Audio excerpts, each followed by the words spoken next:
It takes 40 weeks to fully cook a human baby, but about 1% of women will deliver between 22 and 28 weeks completed gestation. And as their dreams are shattered, they'll ask, can he survive? Will he be okay? He's only half done. And the rules are made by old people who remember the days where under 28 weeks gestation, many babies died or were left severely disabled, and under 26 weeks, few survived. And so they tell people like me, at 22 weeks, do nothing. At 25, you should give it intensive care. But at 23 weeks, 24 weeks, the parents can choose whether they want to gamble according to the odds and the statistics that we give them. And so I asked neonatologists, obstetricians, midwives, and pediatricians in a tertiary, regional, and remote centre, what do you think about extreme prematurity? What do you think the odds are?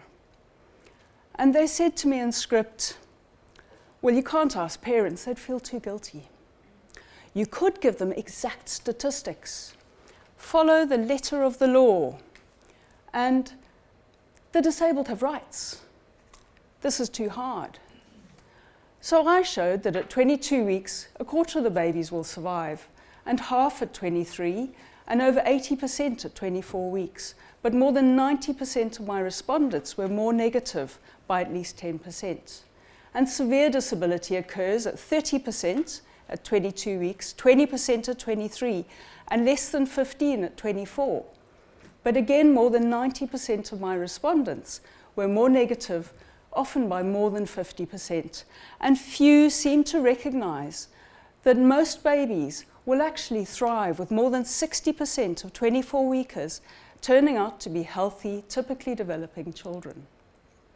We found that the antenatal carers were significantly more negative than the postnatal carers for survival, disability, and healthy outcomes than the postnatal people. And for regional and remote people, they were more negative about survival. And what does this matter? Well, we know that healthcare professionals who are negative are less proactive and their patients do less well.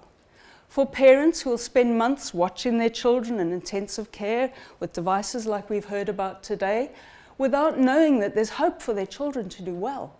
And many babies will die because we've been so negative and given false statistics. And my study is looking at all of these things because we should be doing better. Thank you.